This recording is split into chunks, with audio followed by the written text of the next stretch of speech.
feedback sound? Wait, can you hear me good now?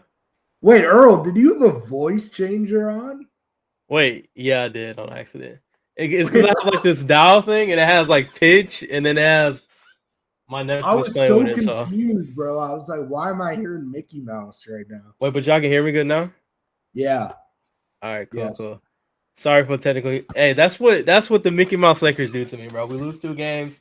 I start talking like Darvin Ham in press conferences. My bad, but I'm feeling good, man. I know we have a lot to talk about. Obviously, not the start we wanted, but I feel like my prediction was kind of spot on. Besides the Cleveland loss, so we'll get into it. But I'm excited. I haven't lost faith in JJ. I have lost a little faith in some other guys on this team, though. Respectfully, for now. But yeah, I'm good. Alan, how about you?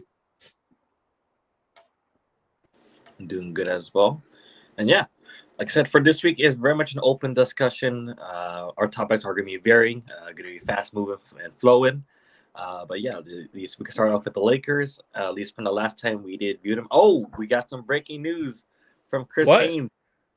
Wait, what? Per Chris Haynes, like I say, the Lakers are declining Jalen Hood-Schifino's, I believe, team option. It's also reported by Sham. So the Lakers Oh, are. you scared me. I thought it was a bigger deal. Man, yeah. I'm not saying that. I'm not. Yeah, of course, isn't big news for the Lakers, but as of right now, of course, that's news that Jalen Hood-Schifino's contract is getting declined part of the Lakers. So Someone tag Hood-Schifino. Yeah. Oh yeah. Should we'll I put it tag up it? I'll tag in a bit. Hold on.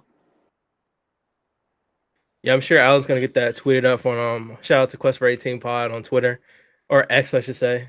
Yeah, that's kind of interesting. I seen the whole thing with Marshawn Bootchamp on the Bucks, so I guess this is about that time where you accept or decline. Did not kind of see that coming. Kind of funny But- enough, though, Earl. I know the Bucks haven't really played Marjan Beauchamp, but he's so much better than JHS. Like Easily.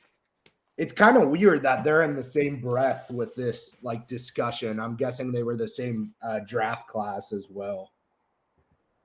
Yeah, I just think, oh man, it's Actually, people thought I want to just say real fast, people thought it would be the opposite with JHS. Reason being is because I think it makes him way easier to trade if he had a team option, because then that other team could have that salary and keep him next year if they want, or decline, like it puts it in another team's hands.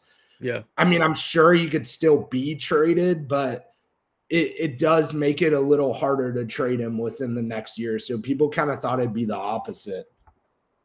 Dog, imagine how that feels. Yeah, you're just not good. We're not gonna pick up that option. You play around with your money in free agency, bro. Like, not a lot of, I'll say historically, not a lot of first round picks, unless you're just really awful, get that first team option declined. And yes, I agree. so it is very, I guess the Lakers are kind of cutting ties early, I'll say. Like, they realized that maybe it wasn't the best decision moving forward to keep developing JHS, but if history serves correctly, he will be a Grizzly, because the Grizzlies are cleaning up all of our lunch money. Right. Yep. And the one that I'm mad about with the Grizzlies, my cousin, who's also a big Lakers fan, lives in LA, sends me Jay Huff highlights like damn near every day on Instagram DMs. And it kind of sucks because we saw that he had the tools when he was here. He didn't really play for the Lakers. He played for the Lakers G League mostly, but I feel like that's like kind of the missing backup big that they want with like Jay Huff's capabilities. I mean, Yep. So it's just kind of weird to see, but I want to, while we're on this, I want to further Earl's point.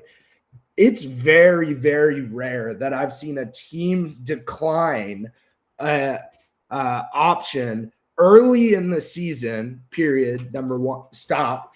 And then also for a first round pick, a mid first, not a late first, it's a big tell of we think you're bad. Like it really is. Like there's not a lot in the NBA where a team would admit kind of with a move, we think you're bad, but this would be admitting it. And as early as it is in the season, it's like they were saying in the offseason, he might be a contributor. And honestly, I think when they saw him in the preseason still be so bad, I think they realized like we're off base. Like we're going to give up on this project because they always called him a project and do anything else with that 3 million or 4 million or whatever it was. It's still like a decent amount of money. I mean, you're still mid first round picks. So the contract like there's some money that could be spent there. And I do like that move. Even if you got a veteran min to replace him, you can get someone who helps. But I don't know if for this season it will matter unless they trade him. Just here to see Alan. Shout out to Truth, bro, or Caden. Shout out, bro. Always good to have you in the chat, bro. Yeah, but JHS, man, I'm happy, bro. I'm sorry, Hood-Schifino.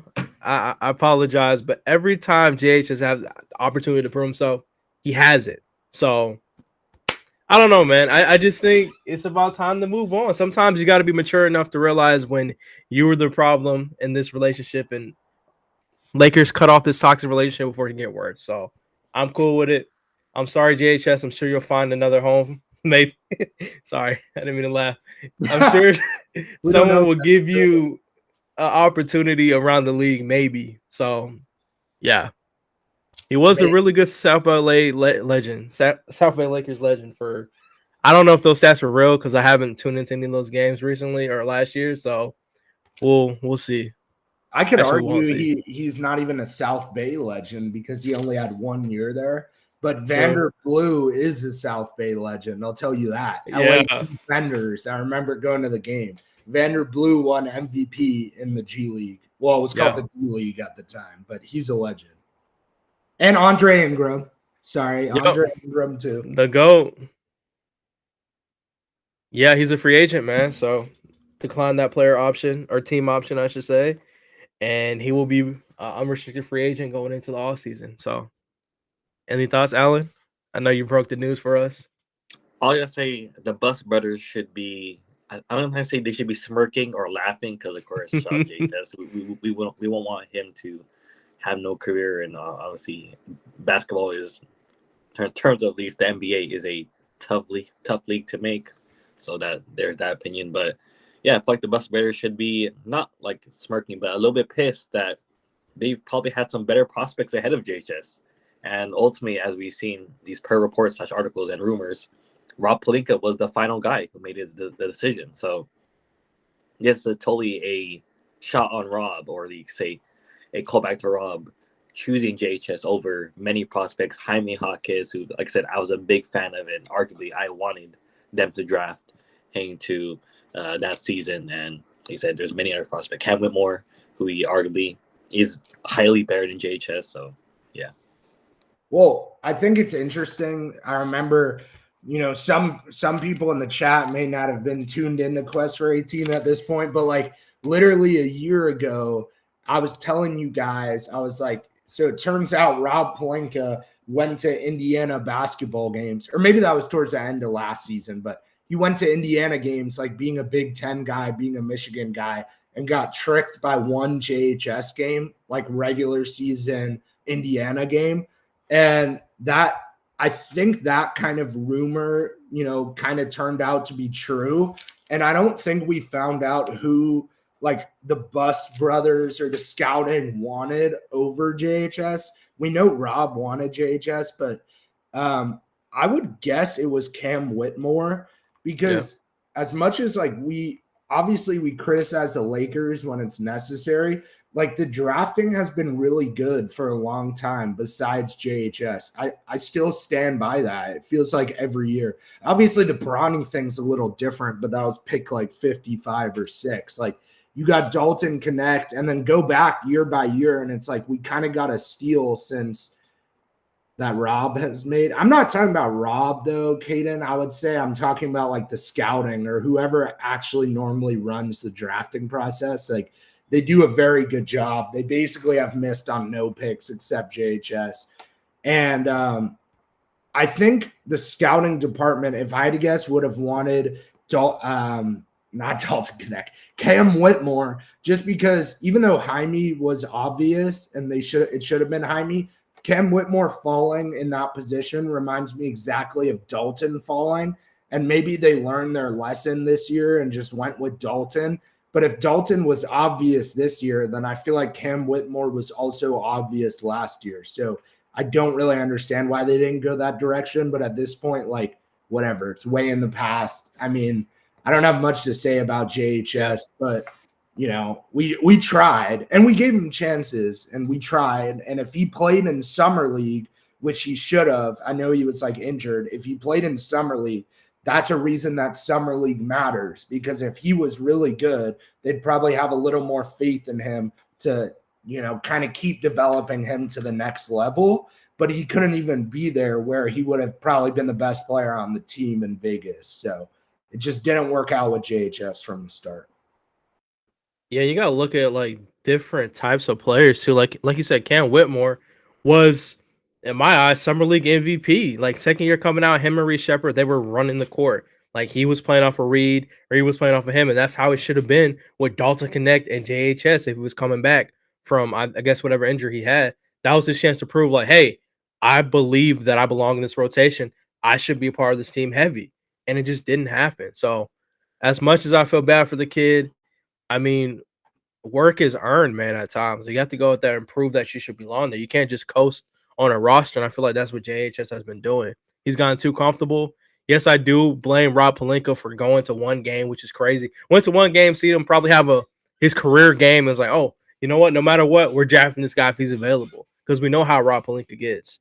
And for me, it's just a little bit disappointing that, you know, the picks around him. Look at Brandon Pods on the Warriors. Look at Cam Whitmore, Ami Jaquez as well in the Heat. Like all those guys are performing big. They're in big critical roles for the teams this year. And JHS is one offseason away from maybe not even making a roster. Like, and it sucks to say. I'm sure I'll use my famous line. I'm sure JHS is a good guy, good brother, cousin, whatever, family man, cool. But basketball wise, he just hasn't proven himself to be a valuable asset to this team. So feel bad for the kid, but I'm glad that we took care of things early on in this process and decided not to keep him on the books for extra years. Lonnie Walker and JHS to your that's crazy. Yeah. Also, like, we didn't really do him dirty because, like I said, we gave him a lot of chances, and you did it so early in the season that now him and his like agency or team have time to plan whatever they are gonna do for so long. So we're not really doing him dirty, but he also just still can be traded. Like I just on Twitter too. If he's shout out by the way, shout out Mark, who's on our streams with us. This is his tweet, NBA fan on Twitter. Russell and JHS, you know, combined make almost like 22 million. And that's like kind of a sizable thing where you could go for a 2-for-1 trade and bring in one person who makes around that money, like to actually contribute. And it's something that could work. Also, because even if those teams aren't high on Russell or JHS, now they're both obviously off the books at the end of the season if you trade for them. So that kind of does give like tanking teams some more flexibility where they could just take a shot on JHS, and they'll be wrong, but still. Yeah, makes sense. I mean, if a team wants to go out there and try, I mean, I'm sure there's teams across the league maybe that are more in a developmental phase. Cool. I feel like he's one of those more raw type players. Like he has a lot of work to be built around him, but we just don't have time for another project, unfortunately. So I agree. I mean, he made a nice bag. I mean, I can't sit here and feel completely sad. I mean, he's made what, like about 7 million plus in his early career. So even if things don't work out, like you guys said, there's plenty of basketball opportunities for him to come in the future. So yeah, shocking news. I'm not gonna lie, Alan. I thought it was a crazy trade. You scared me. Yeah, but I'm cool with this. Come on, Alan. I initially thought, holy shit, we got Walker Kessler. I don't know why that was the first thing I thought. News is news. Hey, we got hype it up just for a little clicks and a little bait in here sometimes. Wait, shout out to JHS. Maybe there's some job applications for Atlanta and Washington. I was checking. I was doing some FanDuel, and I saw they have some injuries out there. So if you need a couple extra players to play on the court, JHS. Hey, I know for the Wizards, I think they're running Jordan Poole at the point guard. They got Bub Carrington also playing point guard. So hey, D'Lo to Washington. We get somebody in return. Hey, Honestly, if I'm the Wizards, I'm staying far away from D'Lo. And that's not even me trying to take his value, but D'Lo and Jordan Poole on the same team is toxic culture. Let Bub and I think his name is Keon and those boys run the show. I know this isn't Wizards podcast, but I want to give a quick shout out to Bilal Koulibaly. His year 2 development has been insane. I've been watching a couple games. Dude looks legit. Yeah. I mean, he had like 29, like 4 or 2 something steals, 8 rebounds, something crazy. So shout out to him. I kind of see, Earl, why, we'll just touch on this for 1 second, but why they traded Denny a little more when you see what Bilal is doing. Yep. I still don't really understand trading Denny because he was their best player, but I mean, my point is I can stand up for them a little bit because Bilal probably could develop really nicely there. But when we talk about trades, which I'm sure we will later, I'm not going to touch on it now. I'm just going to say, like, the teams that we should be focusing on are the Wizards or Nets and like teams in that range, Blazers too, of course, maybe Jazz, teams in that range, right? But when you say like Wizards should stay far away from D'Lo, I mean, hypothetically, that's not the case because I'm not saying we should do this trade, but imagine D'Lo for Valanciunas.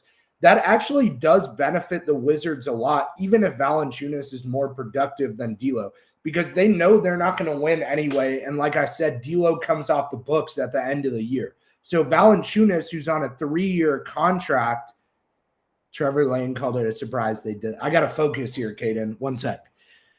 Valanciunas, who's on a 3-year contract, now the Wizards don't have to pay 2 of those years. So that does still really benefit the Wizards. And I'm not saying we should do that trade, but D'Angelo Russell is technically an asset financially for a lot of those tanking teams this year. And look, if we could get off Russell Westbrook and get value back, which I still believe we did, like hypothetically, Beasley should have been better. Russell had some stretches and Vando's already better than Westbrook anyway. Like if we could do that and get off Russ, then we could get off D'Lo. And then Caden, to your point, I do think that's interesting. Trevor Lane said that. I'd be more curious if Jovan Buha said that, just because Trevor does know a lot, but he's on the fan side. And Jovan knows like what the organization is thinking. So if he was like Rob surprised people by doing that, like then I'd be interested. But yeah, I don't know. Yeah, I just feel like at this point, JHS, sorry, buddy. I think it's just time. It's better if we all just move on and see what happens next in the future. So we ball. JHS, I wish you the best. I'm talking like he's off the team right now, my bad. But we'll see what happens trade deadline in the offseason. I'm sorry to go again, but I am having thoughts, Earl. Yeah. What if this is also a predecessor of waiving JHS? No one talked about that because if you decline the team option and you waive JHS, what it does is obviously open a roster spot, which we were unable to do this summer. And I'm pretty sure you have to eat that money either way, like if you waive him. So it's like if you can't trade him, you waive him. And I think maybe one or the other will happen because there's no point of keeping him on the roster. He's not on a 2-way, obviously. He's on the roster. So there's no point of keeping that spot. So yeah, Caden, like if you can trade that expiring contract, you do it so you don't have to eat the money. And if you can't trade him, I think you just could waive him in February, which I kind of think is what they're thinking here, because there'd be no point to keep him on a spot here. Yeah, I agree with that. I think at this point, expiring contracts are our best assets. Especially, I didn't think about the point. If you did release him and would create a roster spot, assuming there's somebody out there that they want to go after, you never know what can happen. I think it's just good to have one on you. So, yeah, I agree. I see the benefits to making this decision. I'm with it. Sometimes you got to fix a mistake, even though it puts you in the ground. So I'm glad we're just not letting it linger around. So we're cool. I'm happy with this.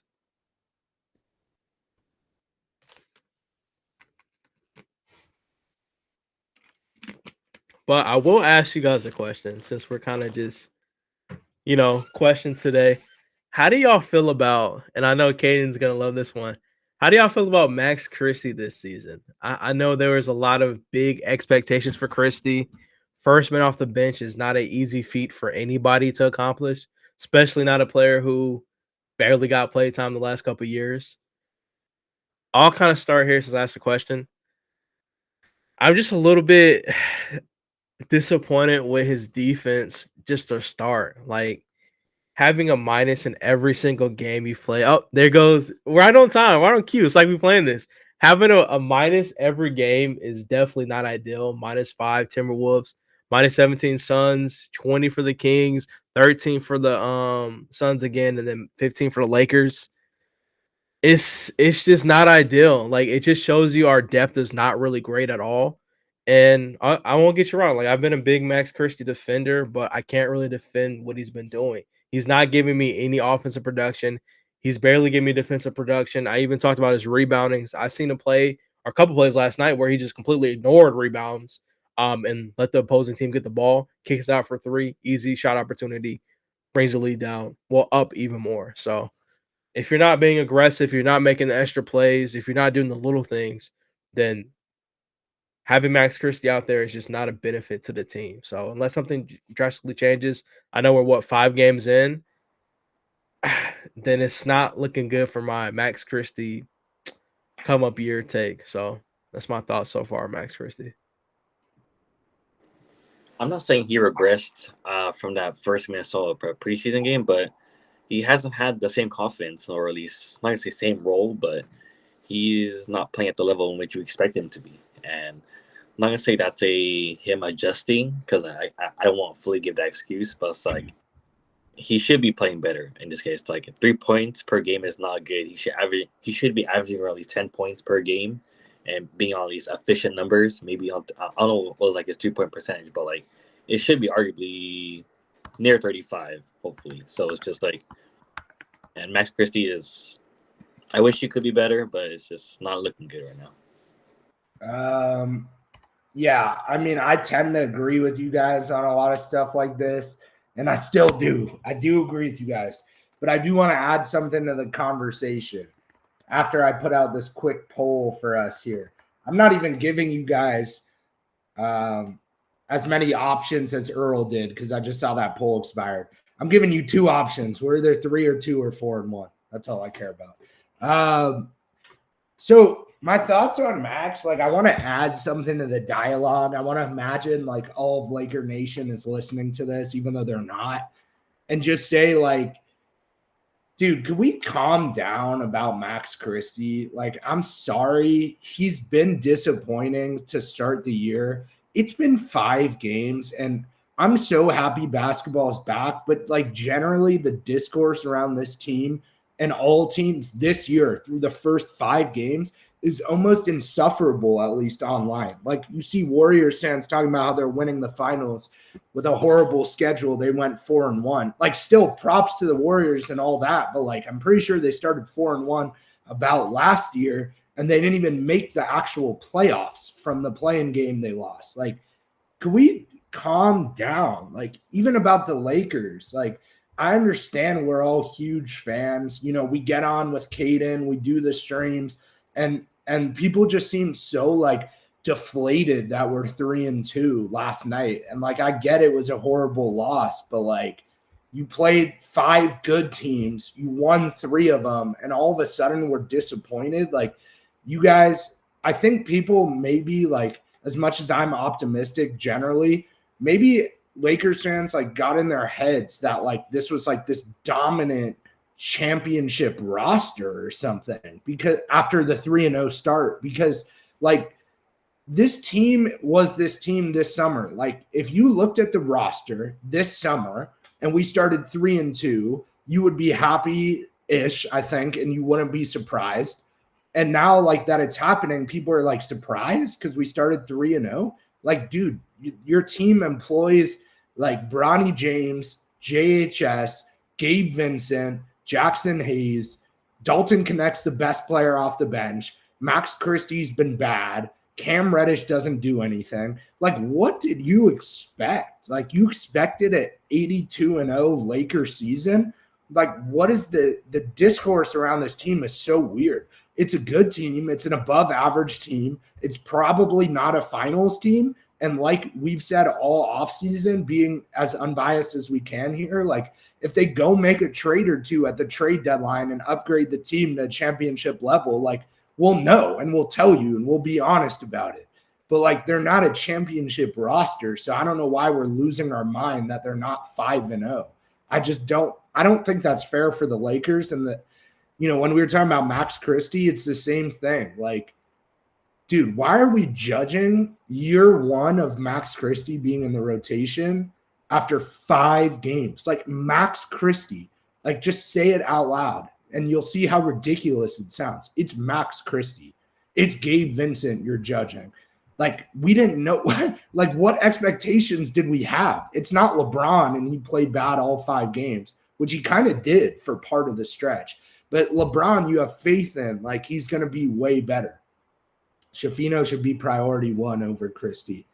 I don't know about that because Schifino didn't get his player option declined his rookie year or whatever, his team option. But I mean, like, can we just relax a little bit and see what happens at the trade deadline? Honestly, I don't know if I want to share my thoughts on Max Christie until like 10 more games. I like even what Caden said, like, is revisiting this topic in 5 games fair? 10 games into the season, talking about Max Christie is still kind of crazy to me, but it's 2 times better than doing it 5 games into the season. So let's relax on Max Christie. We don't know anything about Max Christie. He didn't prove anything to us, but we don't know anything about him from 5 games. And Schifino said, Christie worst plus minus on the team makes you think. Yeah, Christie does have the worst plus minus on the team. And it's not nothing. It's like something, but dude, it's been 5 games. It's been 5 games. JHS hasn't played in a game. That's why he has a 0, guys. Yeah, I love that speech, Jay. Usually it's me trying to spread the positivity. I lost my line a little bit. I agree with you, Jake. I feel like we're way too early in the season to start panicking about what players should and shouldn't be doing. I think more so from my perspective, I'm just a little bit disappointed in his really just the way he's playing in general. Like, I know he's going to get better. I don't want to overreact. I just know he's better than what he's producing. Like, we've seen the moments where JHS, sorry. Max Christie, my bad. Not JHS, my bad. He's pretty much expiring contract. No offense, King Schifino. But yeah, Max Christie, he's a guy, it's gonna take time. Like, now that you put it into that perspective, like, this is the first time he's ever getting meaningful minutes. Like, he still has to learn, he still has to grow. And the only way you do that is trial by fire. You have to go out there and learn from your mistakes. The biggest question I have for Max Christie is, okay, through 5 games, what did you learn? Like, where can you get better? How do you get back in your defensive sets? When do you know how to take smart shots? We complained a little bit about his shot selection in some games, or he's being a little bit too aggressive.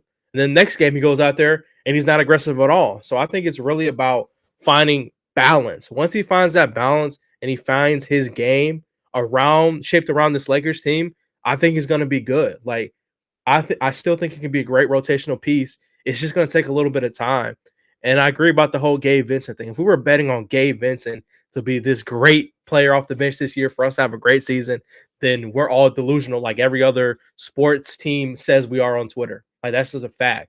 Nobody expects Gabe Vincent to go out there and be a 99%, 100% great role player. We already know he's not. That's why we hope and pray that he has good games, because we know what he is. It's just a fact. So I think I agree with that. I think around the trade deadline, that's when we're going to see a lot more of what this team's capable of. But we can't ignore like the JJ Redick thing. Like, he's been good for us. He's won his games we didn't expect to win. Like, we started 3-0. Yes, we lost 2 games, but realistically, we're going to lose more than 2 games in the season. It's just the fact that they have him back to back. It happens. The Suns game, the Denver, we couldn't close them out. Obviously, JJ Redick took responsibility for some of the decisions he made as far as like not blitzing Kevin Durant on defense, letting him kind of run those ISOs without switching those off. It's a better defender. He admitted his wrongs with that, and we learned from it. The Cleveland game, this is the same Cleveland team that started off the game in the first quarter. They were shooting like 70, 80% from the field.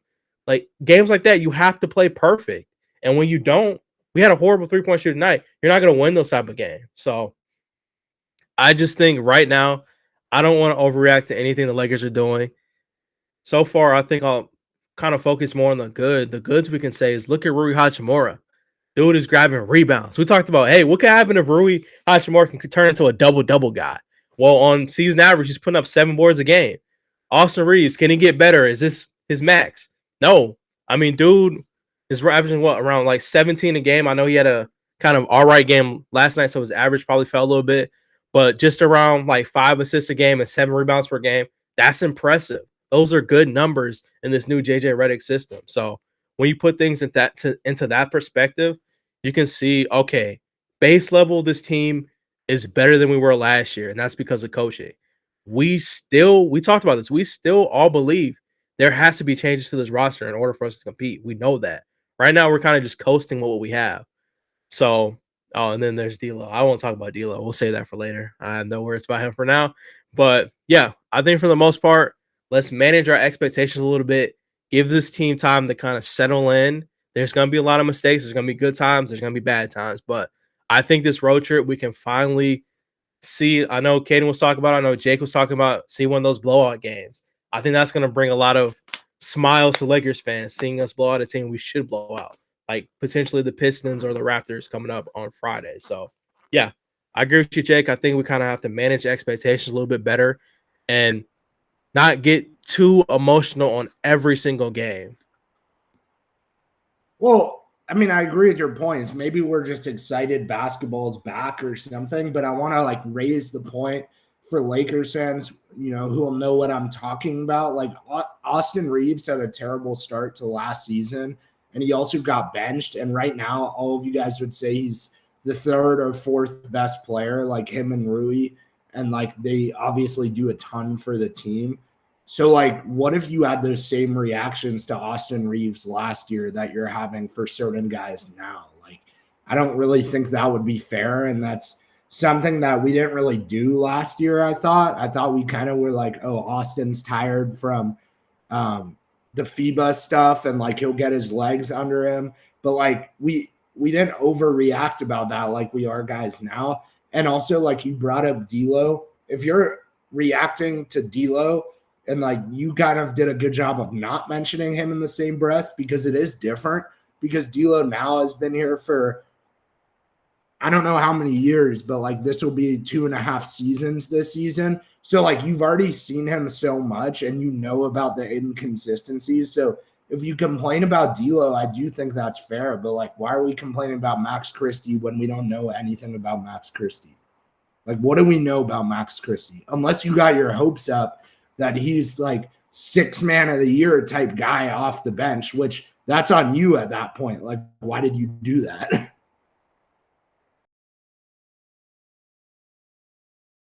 Not gonna lie, that was on me. I did gas that a little bit, but that was only in the confident vibe that Max Christie would show up. But I do agree. Really, if you're mad at Christie, it's more so expectations versus reality. So we'll see what happens going forward in the year. It is early, but curious to see how you feeling, Alan. Yeah, for me, like I said, I didn't have high expectations when it comes to Max Christie, but I had at least the thought of he should be developing. He should be, like I said, averaging around 10 points per game, and he's not shooting efficiently. So it's just like, what is his role? Is his role to be a 3-and-D guy? Is his role to be a catch and shooter? If it is to be a catch and shoot type of player, and it's not looking good right now. And not say that's on Max, but at least it's on JJ as well to find him the best opportunities. And although, like I said, some of the catch and shoot opportunities are open for him, he's not making them at a consistent rate. I think at least last game he went 1 for 6, I think. So just like, I would hope it'd be better. Well, Yeah, we are allowed to be disappointed in Max, and I think you guys said it really well. I'm just more referring to like all the discourse out there. Like, if you're a Braun fan, for example, like why are you telling me about Max Christie, dude? I don't want to hear that Max Christie let your guy down. Like, I'm a Braun fan myself, along with being a Laker fan. Like, I've always been a Braun fan, but like, stop talking about Max Christie, bro. Like, what do you know about Max Christie? You just want someone to go help LeBron, but Max Christie's a longer process. He wasn't like KCP off the bat or something where he just comes and like helps the team right away. Like, of course we're disappointed, but we don't know that much about Max Christie still. Although I kind of agree with Schifino in the chat that I don't know if he can pass, which is a big issue. Especially like pairing that along with him either being way too aggressive or not aggressive enough, it's hard to get into the flow of the game. And he does need a lot of work, obviously. Yeah, I agree. And I think it all brings back up to the topic of consistency, because we can't ignore that. I know it's a different stage, obviously, but we've seen him be that like point forward type role in the summer league the year before. Like, he showed he was capable of setting guys up. He showed he was capable of scoring. He showed he was capable of being a great decision maker and balancing between the two, and a great defender. Like, he showed he can do all that at a high level. I think it's about doing that on the bigger stage. So I feel like he just goes out there and he rushes. I agree. At times it looks like he just doesn't know how to pass the ball. Like, he's rushing to get the ball out of his hands, throwing it to Braun. Like, we've seen a lot of that last year, and I've seen flashes of that this year as well, which is something I thought he kind of grew past. But I definitely agree with you. I think in order for him to like thrive in his role, he has to be able to be a better decision maker. And I think that's on both ends. If he's able to do that, I think just base level Max Christie will be a lot better for this team. And also, like, if you want to have an overgeneralization, like if you're a fan who wants to like come to these conclusions, like this is half positive, half negative, but I feel like JJ has now put the right system here, a system that involves, at least on offense, passing, cutting, designing plays for threes, designing plays for easy dunks or layups. But we don't exactly have the personnel that matches it, because even if Steve Kerr was the coach and he had his offensive system, which makes guys look great, like Buddy Hield, who just, he just got to the Warriors, he looks great. Like, we don't have Buddy Hield. So JJ's system being in place is great.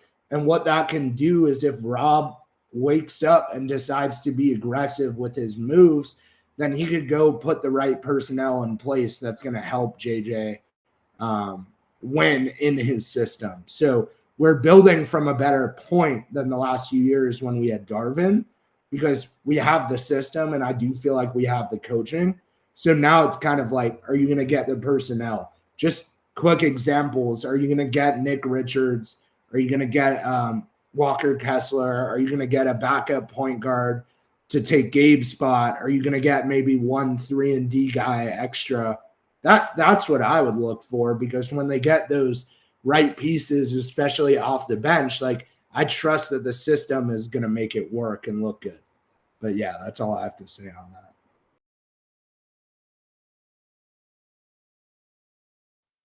Yeah, I agree with you. I think obviously right now it's a lot of plug and play and using the tools we have in house. And it's kind of showing like a couple of trades maybe could make the system work better. Let's say we swap out guys like Gabe Vincent and sometimes Max Christie with guys who can hit at a higher clip on those 3-point shots. Who knows? Maybe we win some of these games we lost, these last two. I mean, we shot terrible from 3 last night. And the other game, I'm pretty sure we lost. We didn't have a great 3-point shooting game as well. So I agree. I think we kind of have to manage what we have in house and just try our best to win games. Like, we'll have those crazy games where we have great 3-point percent shooting, and then we'll have the very bottom of the floor just based on who's on this roster, unfortunately. Well, and if we have inconsistent shooting and JJ wants to run a system that's so much based around 3-pointers, like, you can't blame JJ because he's right. And Joe Mazzulla would do that too for the Celtics. Other teams are doing that. But like, you do have to like get him the pieces and get him guys who can shoot at that point, and that's on the GM. And that's where I would kind of criticize Rob this summer, because this summer was kind of dumb from a player perspective. But no more excuses at this point. And just to be optimistic, I kind of do trust Rob to go and get those pieces if JJ says we need those pieces, or if LeBron says we need those pieces. So if our coach and our stars with LeBron and AD want us to be aggressive for these moves, I kind of can see Rob doing it in season. So hopefully that's like the mentality we have. Quick reminder, of course, this is the Quest for 18 podcast. Of course, we're talking about Lakers news and some other news around the NBA. If you have any questions, hot takes, or anything revolving around Lakers or anything NBA, feel free to drop it in both in the playback chat, or if you're listening us to Twitter, both on our Quest 18 pod or Shot the 6-Man Jake, feel free to drop any questions or hot takes there. And of course, we'll prioritize and get to them during that. So, yeah, at least for you guys, anything else you got? Now, for right now, I think I'm cool. Shout out to King Schifino. We'll see you, catch you tomorrow, bro. Obviously, fun game tomorrow playing Raptors, Lakers. Sure, we'll talk about that in a little bit. But yeah, I'm cool with whatever you got next. Is that a home game or an away game? I don't know. What? Oh, is that away? You're saying away, like in Toronto? Yeah, I think it's in Toronto, if I'm not mistaken. Oh, okay.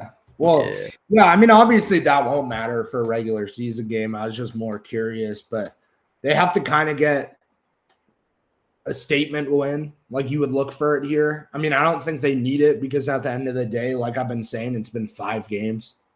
So they can start 3-10 and still have a good season. 2-10, I should say, because that actually happened.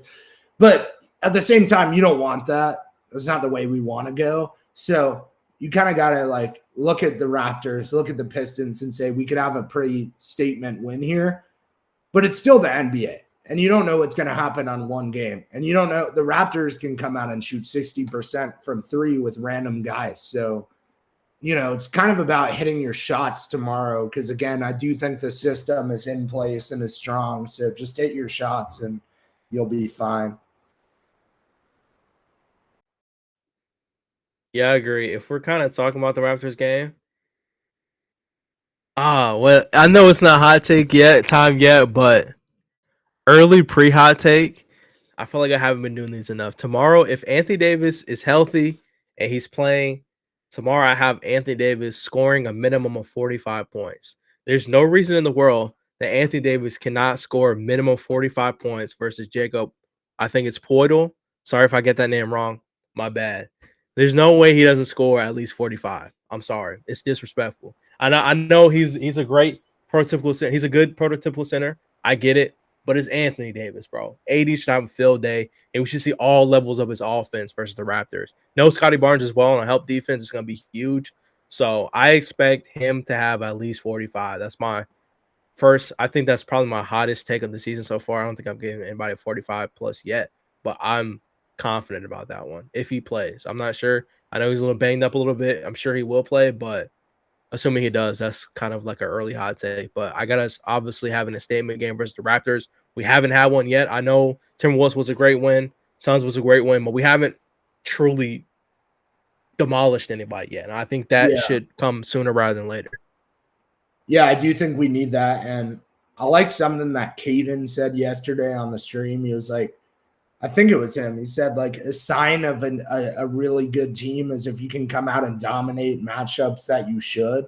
And we haven't done that. But, again, it's only been 5 games. So, like, this is the first team we're playing that probably won't be in the playoffs. I think that's more than fair for the Raptors. So that's really where you have to come out and dominate, because the Celtics, when they play teams like that, and obviously they're a better team than us, but when they play teams like that, it feels like they should be demolishing them. Like if the Celtics only beat the Wizards by, I don't even know what it was, but it was a close game, or they only beat the Nets by, you know, a small amount, then it's a disappointment even though they won. So for us, it's like, if we win by 1, I mean, it really is a disappointment in a sense, just because of how you're playing. Like, probably is not matching like how you want to play. So I think we'll win, and it'll be a fun game for us to watch. A lot more fun than Cleveland, and hopefully kind of the opposite of Cleveland. Yeah, I agree with you. I think it definitely should be one of those games we just straight up take care of business for sure.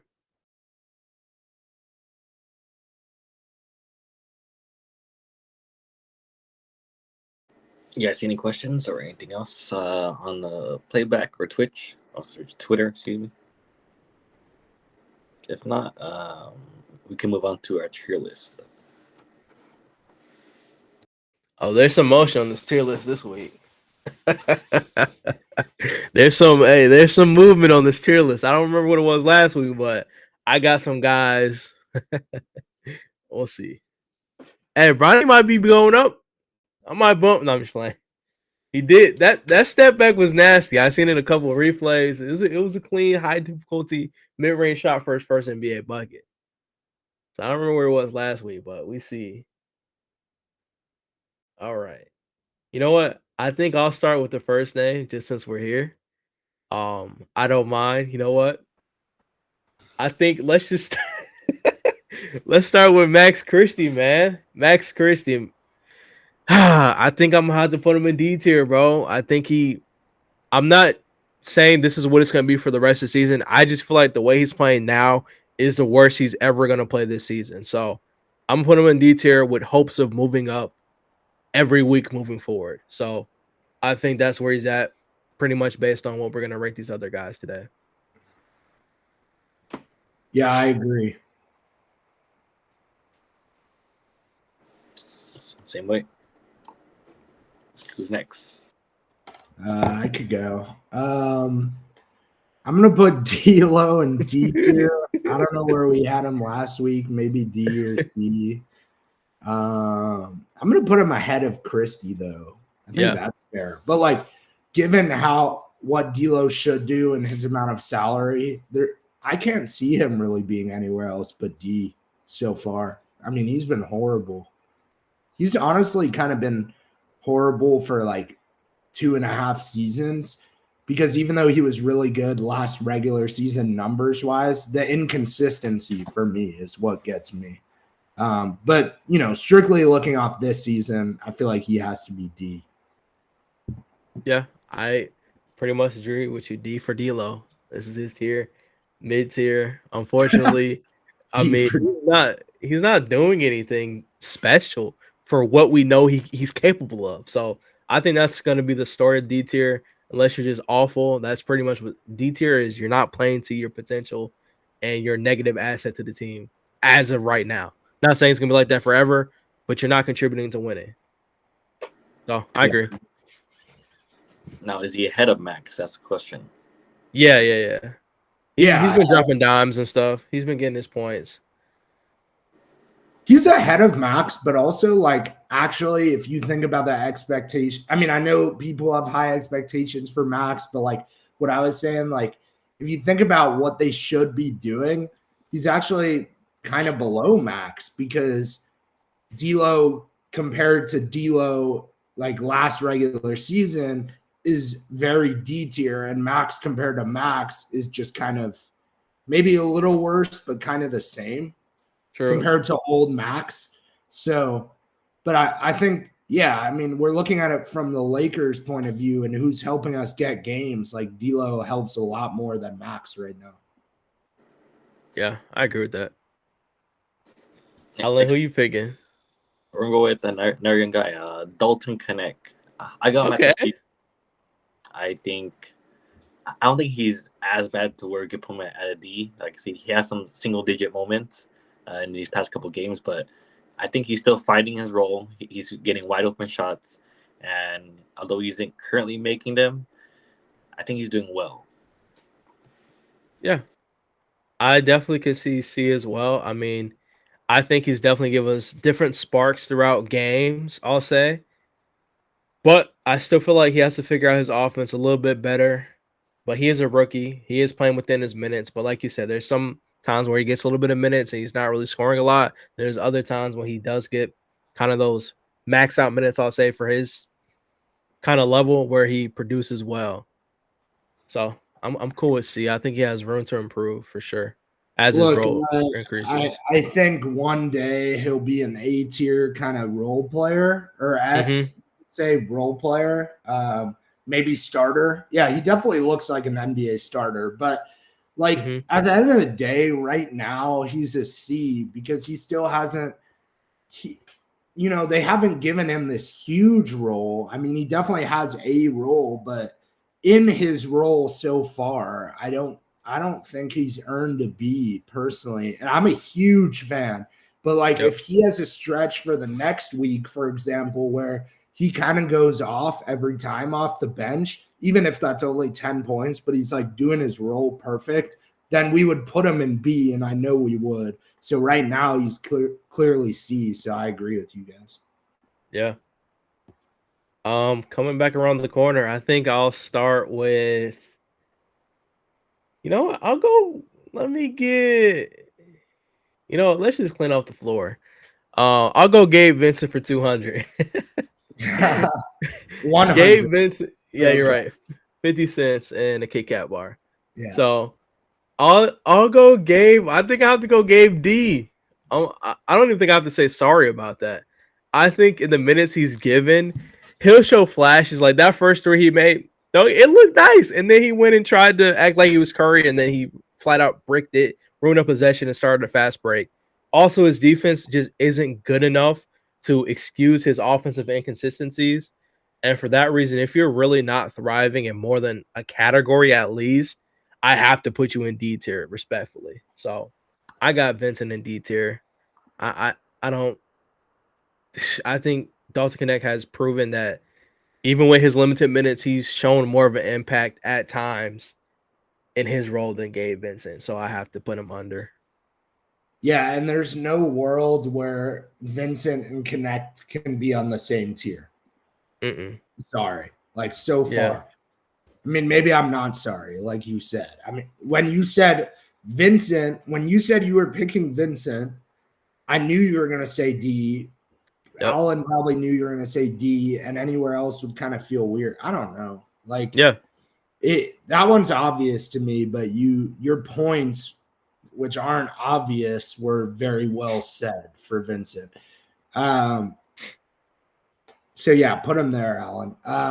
Oh shit, is he ahead of Christie? Oh man, I guess he is ahead of Christie. Yeah, I mean he had that 3. His defense is better than Christie still too. I'm cool with that. But he's worse than D'Lo, no matter what you want to say. Like 100%. Yeah, D'Lo sucked, but like Vincent is worse than D'Lo for us. For now, this is his second season being way worse than D'Lo. I'll go with is that Bronny on the end? Yeah. Okay, hot take maybe, not really, but I'm gonna put him NA. Like, why would Bronny deserve to be D? He didn't come in during the second quarter and mess us up. Facts. I mean, he played for a second in the first game, which I understand, but like, there's no way he deserves to even be D or C. Yeah. Like, he kind of has to be NA, even though he was on the court. But like, shout out Bronny for his first basket, which honestly, he looked like an NBA player on that basket. But there were some times in the game where he didn't look like an NBA player at the end of the game too. So yeah, he's NA, and again, we're still waiting, but I know they probably just wanted to play him in Cleveland regardless. He needs to go to the G League, and then after the G League, like if he's there a while and he actually can develop and he comes up and gives you a few good minutes, the highest I would ever put Bronny this year is likely C, but that's not really an insult, just kind of is what it is. So he's NA for me. Yeah, I'm cool with that as well. I think, once again, shout out to Bronny being able to play in Cleveland after everything that's happened to him. Historic moment. Too bad. If guys on the team took care of business, Pops could have been out there too, but there's no way we put Bron out there when we're getting crushed like that. So, respect to Bronny having his own individual moment. So, yeah, I'm cool with NA.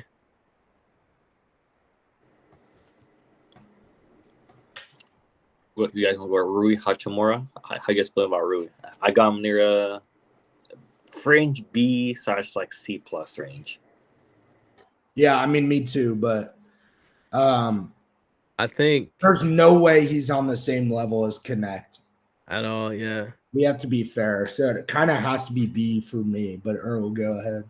Yeah, I got my B. I think if one thing is for sure, Rui has become a aggressive rebounder, which I like a lot, especially versus the teams we're playing against. He has surprised me. I know at one point, shout out to Caden, Truth, he pointed out that Rui only had one board, and then like literally 3 minutes later, he just all of a sudden had 4. So he definitely is being a high productive rebounder in these lineups. So base level, I'm pretty much probably gonna be closer to Rui at a B for the season if he keeps up on that end.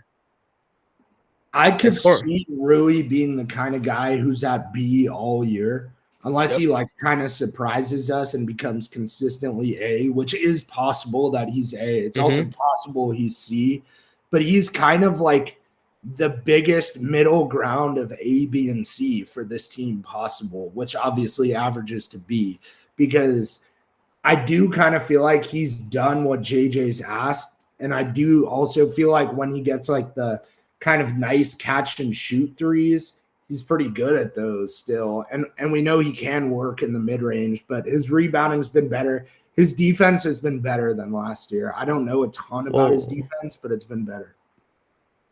And he's shooting well, I know it's only 5 games, but he's shooting 57% from 3 is kind of insane. So that's pretty impressive, I will say. And I could see him finishing above 40. Like, I know that's for sure, yeah. The number now is crazy and all that, but I could definitely see him finishing above 40 from 3. I can see that too. Next up, since we went with D'Lo, I'm gonna go Reeves next, and I feel like for the same reason, I can't put Don't Connect in the same tier as Rui. I don't know if I can put Rui in the same tier as Reeves right now, just because of his production level. So I think right now I'm gonna put Reeves as an A. I know we can probably talk about it a little bit, but Reeves for me has become a great player for this team. He had his first bad game, but going into it, I kind of understand the concerns where he was questionable before the game started. So obviously he wasn't 100%. But I mean, before that, he had 23 points, 8 rebounds, 3 assists. Before that, he had 16, 7 rebounds, 6 assists. Then before that, I mean, obviously this is a couple of games ago, he had 26, 8, and 4. So I think his production all around, while shooting 44.8% from 3, has been what this team's needed. He's basically holding his weight plus D'Angelo Russell's weight. So you have to imagine if D'Lo was to put in his normal numbers, this team will be playing amazing basketball. So shout out to Reeves. For me, I personally have him at A tier because he's just been balling in every category and hustle, going for every rebound, loose ball when he can. I like it.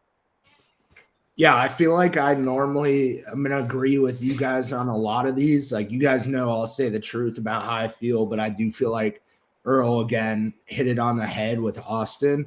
And also just like for those saying like, oh, what's the big difference of Austin and Rui?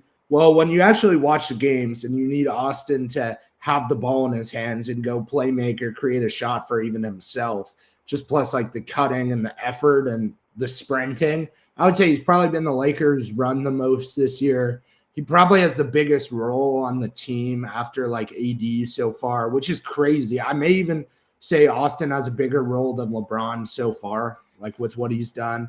And he's young, so like it's kind of easier to tax Austin versus LeBron. I like tax his body, I mean. But Austin is almost S if you're talking about just the Lakers, but he's so much worse than AD. But yeah, like for just the Lakers, it's like you really need Austin. Like, what are you gonna do without Austin? And also, this is a bigger trade conversation point, but like, why would you even want Austin and D'Lo when a lot of their skills, and that's being generous for D'Lo that I say skills, but they overlap, right? They overlap, and neither of them are good defenders. Like, why do you need Austin and D'Lo? I think Austin and Vanderbilt would be better if LeBron was at the 1, Vanderbilt was at the 4, and Rui was at the 3, and Austin at the 2. I think that's better than D'Lo, and I don't think they would do that. I don't think they could bench D'Lo. He has a huge ego, as I've mentioned. He probably wouldn't like coming off the bench. He'd probably play even worse for us, but that's kind of another reason to make a trade, because you have a franchise guy in Austin who can stick around and be a big part of the team. Why would you need that overlapping skills and weaknesses with D'Lo at the other guard? What you actually need is a defensive guard. You'd be better off with Chris Dunn and Reeves than D'Lo and Reeves, and I think you'd be better off with Colin Sexton and Reeves than D'Lo and Reeves. And those aren't the ideal point guards or anything like that, but I'm saying I still think you'd be better off. But as far as the tier list, kind of a clear A for this Lakers team, so I agree. Facts. I'll go. Cam Reddish. I don't know. I'll get backlash for this. I'm not going to put him in D. He's a D player. Yeah. But, like, didn't he only play 1 game, and that was barely? He should also be in NA. And if you're going to talk about injuries, like, he was injured. He should be in NA. But honestly, he should probably be lower than Bronny. Not that we really have to sort the NA category, but like where Allen just put him is kind of perfect, because even Bronny's given us more compared to what you would expect for Bronny in very limited minutes than Reddish in his very limited minutes. And Reddish had some really good moments last year that people forgot about. And I don't even know if we can count on that to happen again. I don't think we can. So he's NA for me. Yeah, I agree. I think NA for sure is the right go-to move there. So I'm cool with it. I think you said it perfectly. I think it's your turn now, Alan. Next guy I got Jackson Hayes. And this might sound controversial. And I know D'Lo has been bad, but has done some stuff. I slightly put Jackson Hayes over D'Lo. Jackson Hayes in his role isn't great, but he's doing what he's supposed to do. Slightly rebound, play some defense. He's catching some lobs, dunking the ball. I put him slightly above D'Lo, just because D'Lo, I had higher expectations for him compared to Jackson Hayes, who is I really don't like Jackson or anything, because I don't think he's a good NBA player. But, like, to be honest, he kind of is C, because, like, you step into the backup center is very important, especially for this team, probably the most important backup. And he kind of does, like, try really hard to be a good backup center for us. So, like, obviously, even if you had, like, Koloko healthy, right? There's a world where if Koloko shined, we put him in B, but normal Koloko would kind of be C by default. And Hayes kind of floats between D and C, but there's really nowhere to go with Hayes. There's no other options. Like, he kind of has to be C, but he's so much worse than Connect at basketball, in my opinion. So I'd put him below Connect. Yeah, I'll second that. I think that's pretty much the best spot to put him. I think he's overplaying his role. Like we said, we didn't come out here and expect him to kind of play as the main backup. I feel like it would have been a healthy mix of Christian Wood and him, and he's kind of taking the responsibility of both of those guys. So he's definitely outplayed that minimum contract we signed him to. So I'm completely okay with what he's produced out here. So I do know we have 2 names left, one for me, one for Jake. Obviously 2 great names to choose from, but I'm gonna have to stick with my guy again, Anthony Goat Davis. I'm gonna choose him.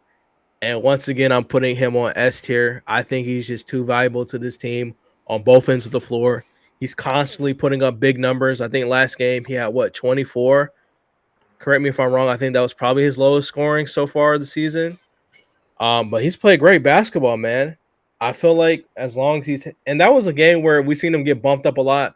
We had concerns about him continuing and playing it anyways. He got off to a really slow start in Cleveland, but he finished the game out. I think just his impact can't be replaced. He's trying to have one of those MVP seasons. I respect him a lot for it. So far, he's averaging 30 points a game, I'm trying to see the rebounds.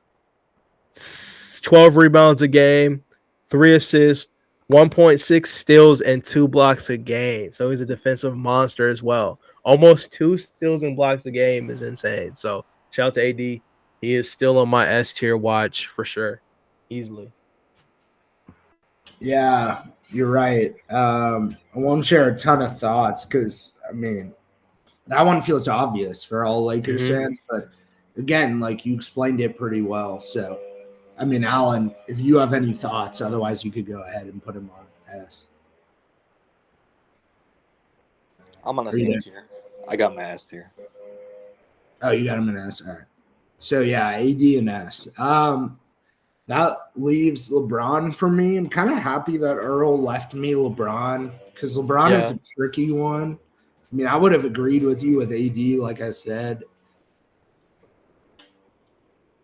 I think LeBron obviously is A or S tier importance to this team, but LeBron compared to LeBron is B.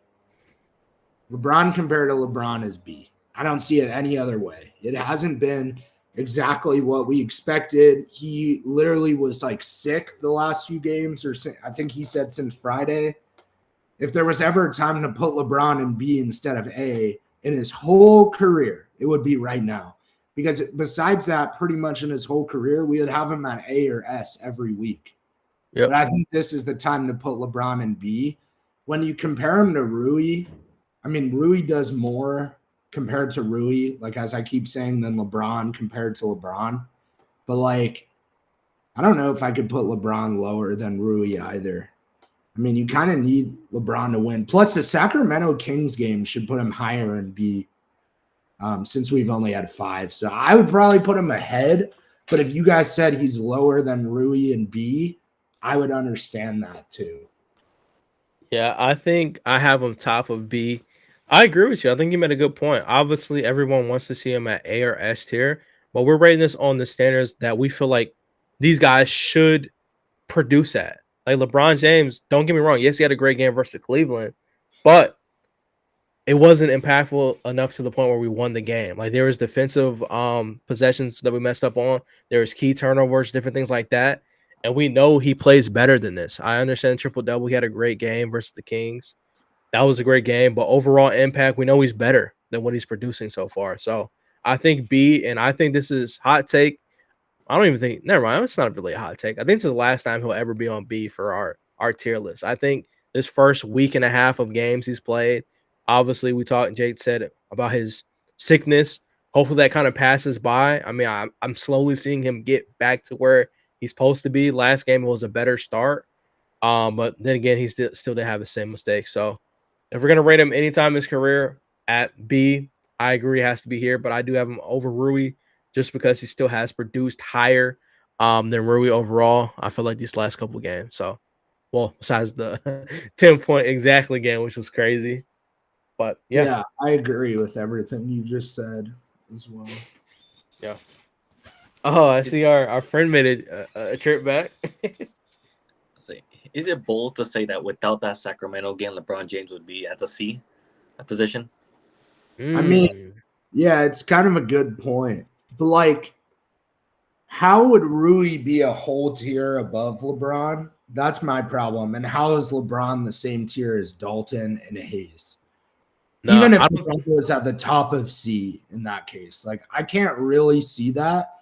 But like if we're putting LeBron above Rui and B, without the Sacramento game, I'm pretty sure that would put him below Rui at B. If we're being honest, yeah, I don't think he would ever be at C just because, like, even on like a it's crazy to say not a great game because we got absolutely destroyed, but versus Cleveland, he had 26, 6, and 3. Like, I can't ignore that not being a great game, even minus the Kings game. I think that still puts him above Rui. So, yeah, I think he definitely floor for me for Bron this year is probably going to be B. I don't expect him to get bad. Not even that it was like terrible, but that last game was horrible. I can't lie. It was hard to watch. So yeah, it's kind of my answer to that question.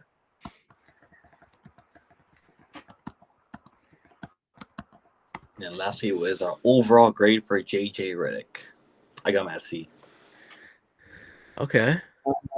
I think let's just average it out with us three. That's probably a good way to do it for the coach. So go ahead, Earl. I think I have JJ because what games have we played? We played since last time was the Kings, the Cavs. Was it just 2 games or was it 3? Well, Kings didn't game. we play the Suns? Yeah, we Oh, played the Suns second time. Yeah. Okay, yeah. I'll probably put to me it's between B and C, but I feel like since we dropped 2 games, obviously it's not all on JJ, but at the same time, he did admit to some coaching flaws and changes he could have made in game that could have helped us a lot early on, especially that Suns game. So I'll go top of C for me for Mr. JJ Redick. And I think it's okay. No, that's all I got. Yeah. Yeah, also like if C means okay, then I understand that even more, I think. But for me personally, I'm gonna say B. Because Yeah. again, if you tried to compare him to a player, wouldn't you say though that he has at least like a Rui level impact on the team this year so far? I think True. yes. So if I said like if I said like middle of B, that's what I'm leaning towards, like lower than LeBron. And you guys said, I don't know exactly where in C you guys said. I don't know what that averages Yeah. out to, but I think it's safe to kind of go the top of C based on what us three said. Yeah, I agree with that because I think top of C or bottom of B is where I would be.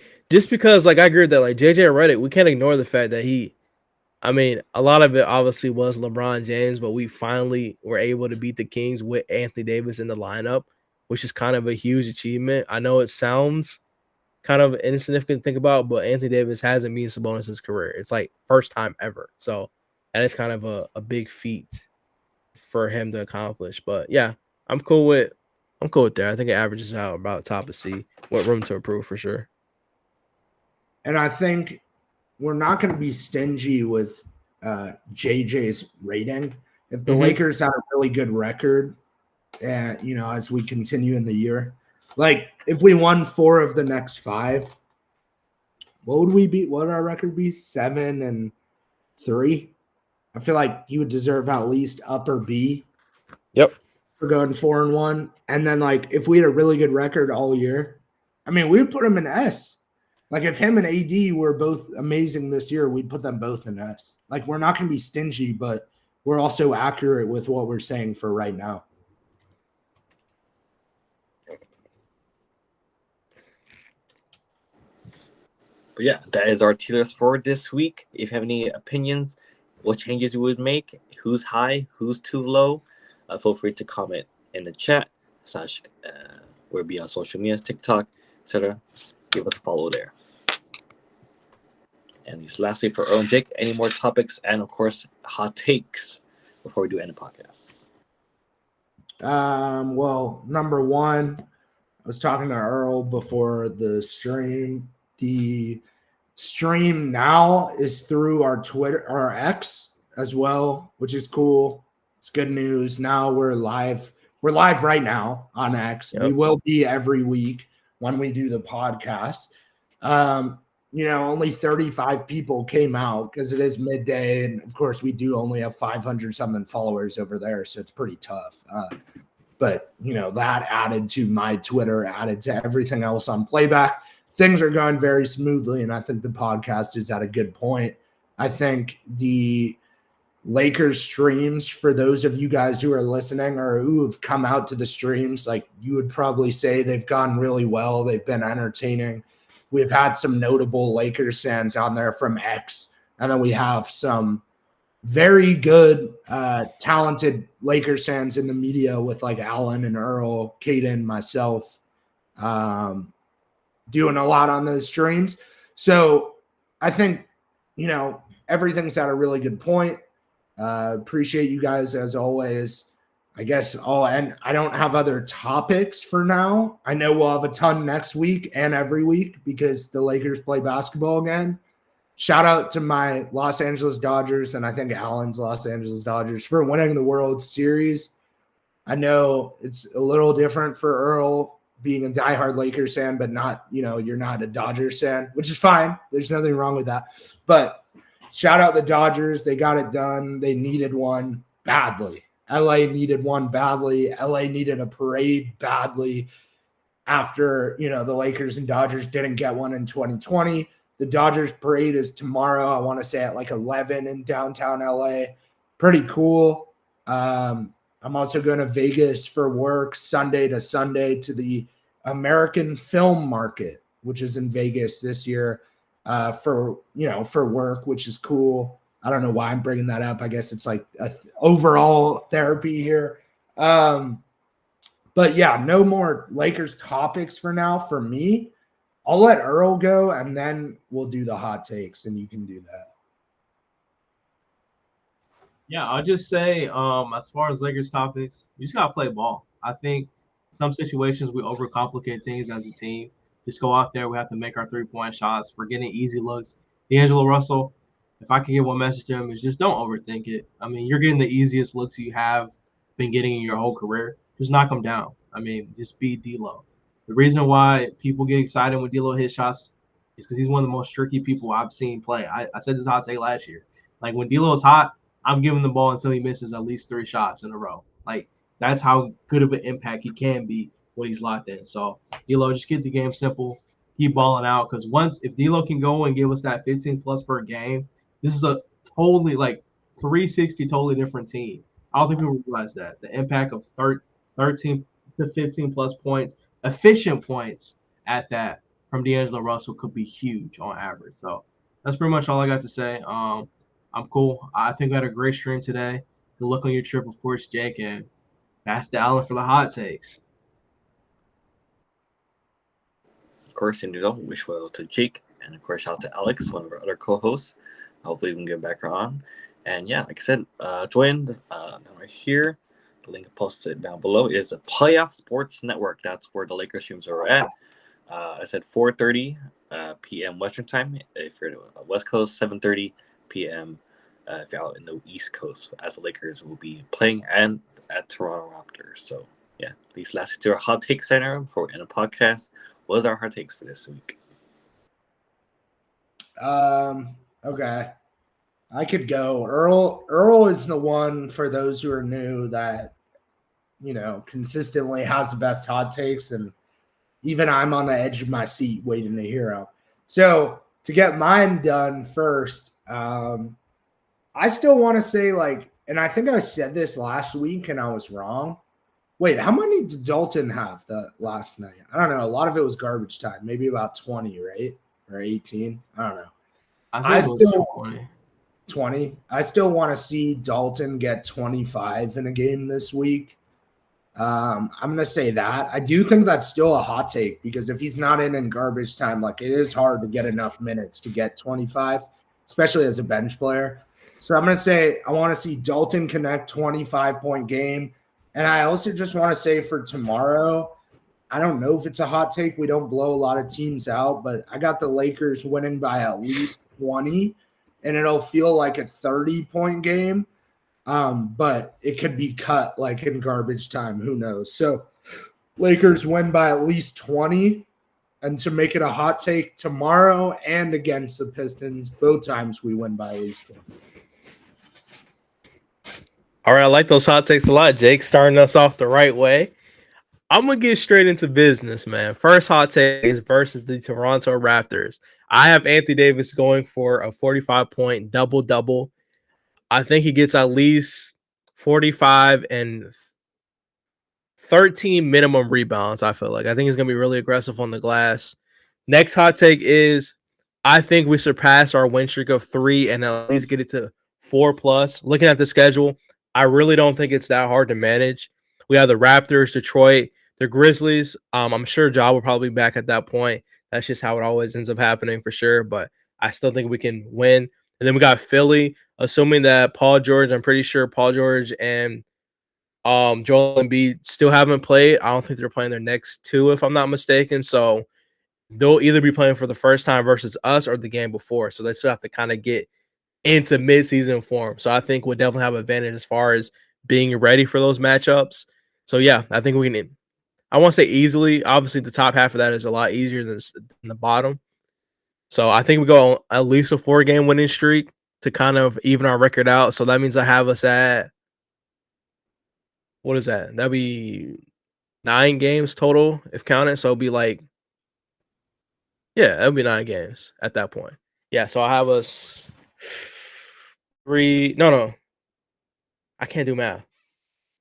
7-3 or 7-2. My fault. I don't know why I'm tripping. My bad. Yeah, I'll have us 7-2 on the season going into. Well, I think we'll already be in our next show by then. But yeah, that's kind of my hot takes to start off. Also, let me throw in a bonus hot take. I think D'Angelo Russell has a 25 plus point game throughout this road trip.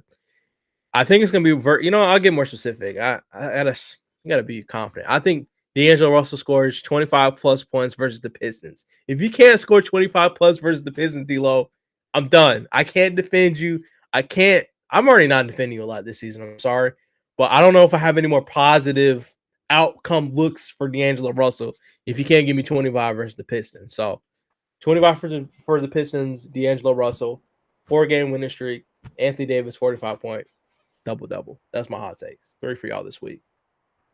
Those are great.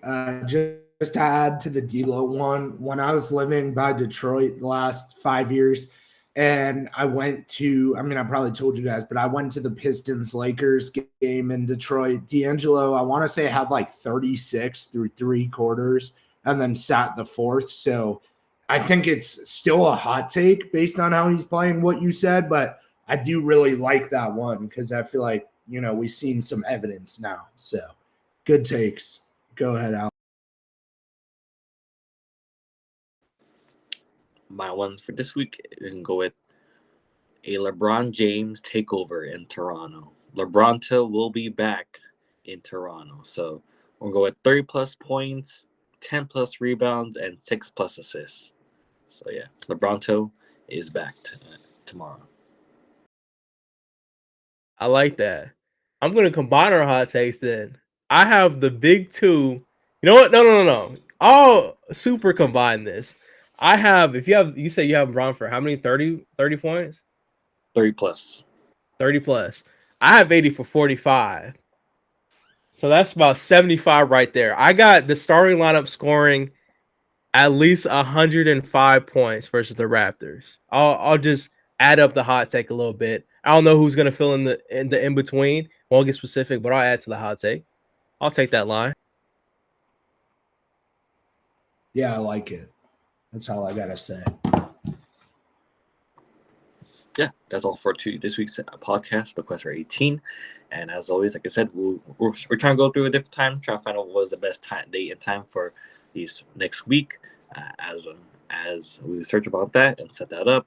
As always, this will be a time as of this moment. But like I said, changes will be time. Always stay tuned to these Twitter, X, YouTube, Spotify, everything going on. Sickman Jake's Twitter. And yeah, as always, have a great rest of your day. It's always go Lakers. Peace out, everybody. Peace out, guys.